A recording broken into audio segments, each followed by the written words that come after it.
আমার মনে হয় একদম সুদূর বিশ্বাস আমরা 2025-26-এর মধ্যে পুরুলিয়ার যে জলের সংকট সেটা মেটাবার অবশ্যই চেষ্টা করব। মানুষের পাশে মানুষের সাথে আমরা আছি এই বাংলাতে। আপনারা দেখছেন সংবাদ শিরোনাম। দেখলেন তো অনেক কিছু, এবার দেখুন নতুন কিছু। পঞ্চায়েত ভোটও কিন্তু হয়ে গেল। পঞ্চায়েত ভোটেও সরকারি 74টা কাছাকাছি প্রকল্পের ওপর আস্থা রাখলো সাধারণ মানুষ। একদিকে যখন মাননীয় মুখ্যমন্ত্রীর ওপর আস্থা রাখছে সাধারণ মানুষ, অপরদিকে জেলা পরিষদের সভাধিপতি হয়েছেন নিবেদিতা। ম্যাডাম, জেলা পরিষদের সভাধিপতি হওয়া আপনার রাজনৈতিক জায়গাটা একটা শক্ত, কিন্তু প্রশাসনিক দিক থেকে একদম নতুনভাবে চেয়ারে বসা, সেই জায়গায় দাঁড়িয়ে কয়েকটা দিন হলো, কোন কোন কাজগুলো শুরু করলেন? দেখুন, আমাদের পশ্চিমবঙ্গের যেভাবে উন্নয়ন চলছে, আমাদের মাননীয় মুখ্যমন্ত্রী করে চলছেন, আমিও সেই ভাবধারাতেই নিজেকে নিয়ে চলছি। এবং আমাদের পুরুলিয়া জেলা পরিষদ সমস্ত পুরুলিয়ার মানুষের জন্য বিভিন্ন প্রকল্প, যেমন আমাদের এগ্রিকালচার আছে, এগ্রি ইরিগেশন আছে, নামসা প্রকল্প আছে, সেখানে মাটি সৃষ্টি কাজ হচ্ছে, বিভিন্ন ব্লকে বিভিন্ন রকম কাজ হচ্ছে। আমাদের যেমন 100 দিনের কাজের টাকা যে যে সব ব্লকে স্টক ছিল, আমরা সেগুলো সব দেওয়ার ব্যবস্থা করা হলো। আমাদের রাস্তার কাজ, প্রচুর রাস্তার কাজ, বাঁধের কাজ, পুরুলিয়া যেহেতু আমাদের রুখাসুখা বলেই সবাই আমরা জানি, তো সেখানে আমাদের বাঁধের কাজ, চেক ড্যাম, এবং মানুষের যেটা প্রয়োজন, এখন জলের প্রয়োজন, তো বিভিন্ন জায়গাতে আমাদের পিএইচি থেকে, আমাদের জেলা পরিষদ থেকে, যেখানে যেখানে মানুষের প্রায়োরিটি দেখে আমরা সেখানে জলের ব্যবস্থা করে দেওয়া হচ্ছে। খাবার লক্ষ্মীর ভাণ্ডার তো 500 থেকে 1000 হলো ঠিক লোকসভার আগেই, অপরদিকে 100 দিনের কাজের টাকাও রাজ্য সরকারের উদ্যোগে ফিরিয়ে দেওয়া হলো, কি বলবেন?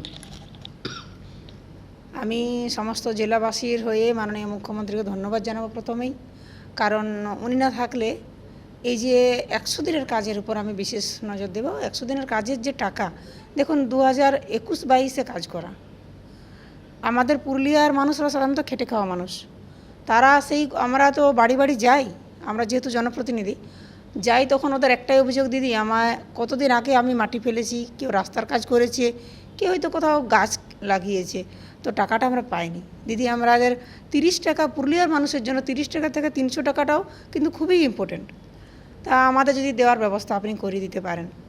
আমরা বলেছিলাম আমরা দেখব, আমাদের দিদিকে বলে দেখব, ঠিক সেই রকমই আমাদের মাননীয় মুখ্যমন্ত্রী কথা রেখেছেন এবং সাধারণ মানুষের অ্যাকাউন্টে 100 দিনের কাজের টাকা তিনি দিয়েছেন। একদিকে যখন নেত্রী প্রায় 74টা কাছাকাছি প্রকল্প চলছে, অপরদিকে নেত্রী বার্তা দিচ্ছেন যে অর্ধেকের বেশি মানুষ জানে না কোন প্রকল্পে কোনটা সুবিধা পাচ্ছে, সেই জায়গাটা কি গ্রাম বাংলায় বোঝানো সম্ভব হলো?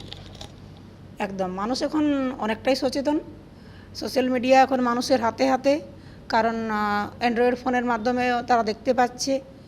কোথাও হয়তো কিছু কিছু প্রকল্প ভুল ভ্রান্তি আছে, যেমন রেশনের চাল কেউ ভাবছে কেন্দ্র সরকার দিচ্ছে, আবার রাজ্য সরকার দিচ্ছে, এরকম কিছু কিছু প্রকল্প আছে যেগুলোতে আমাদের গ্রামের সাধারণ মানুষ হয়তো বুঝছে না বা ওরা বুঝতে চাইছে না, আমরা সেগুলোতে তাদের ক্লিয়ার করার চেষ্টা করছি। 5 বছরে এখন অনেকটা সময় বাকি রয়েছে, কিন্তু প্রথমেই আপনি বলেছিলেন পানীয় জলের ব্যাপারটা আগে দেখবেন, সেই জায়গাটা কি মনে হচ্ছে যে এই 5 বছরে পুরুলিয়াবাসীর জন্য অনেকটা সুবিধা হবে? কারণ বিগত বেশ কিছুদিন ধরে এই সমস্যাটা কিন্তু রয়েই গেল। একদম, কারণ আমাদের মাননীয় মুখ্যমন্ত্রী আমাদের জায়গা প্রজেক্ট করে দিয়েছেন, আমাদের জল জীবন মিশন চলছে, আমাদের জেলার থেকে আমরা বিভিন্ন সোলার পাম্প করে দেওয়া হচ্ছে, তা আমার মনে হয় একদম সুদূর বিশ্বাস আমরা 2025-26-এর মধ্যে পুরুলিয়ার যে জলের সংকট সেটা মেটাবার অবশ্যই চেষ্টা করব। আর কি পরিকল্পনা রয়েছে পুরুলিয়াবাসীর জন্য, কি কি চমক থাকছে? দেখুন, পরিকল্পনা আমাদের এক তো উন্নয়ন, আমার মনে হয় যে উন্নয়নটা শুধু রাস্তা, বাঁধ বা জল নিয়ে নেই, এডুকেশন মাস্ট একটা সমাজের উন্নয়নের জন্য।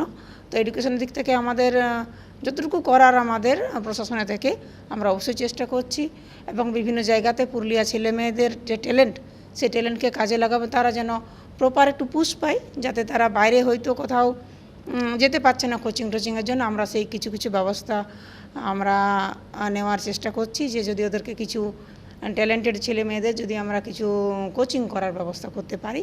ইভেন আমাদের জেলা পরিষদে একটা করা হয়েছে, আমাদের সাহেবরা আছেন, আমাদের অফিসাররা আছেন, তারা নিজ উদ্যোগে এরকম কোচিং সেন্টারের ব্যবস্থা করছেন। নেত্রী কিন্তু ভরসা রেখেছিলেন নিবেদিতা মাহাতোর কাছে, এবং তিনি বলছেন এই 5 বছরে কিন্তু নেত্রীর যে নির্দেশগুলো আছে, অর্থাৎ পুরুলিয়াবাসীর যে পরিকল্পনাগুলো রয়েছে সেগুলো কিন্তু তিনি অক্ষরে অক্ষরে পালন করবেন। মানুষের পাশে মানুষের সাথে আমরা আছি এই বাংলাতে। আপনারা দেখছেন সংবাদ শিরোনাম। দেখলেন তো অনেক কিছু, এবার দেখুন নতুন কিছু।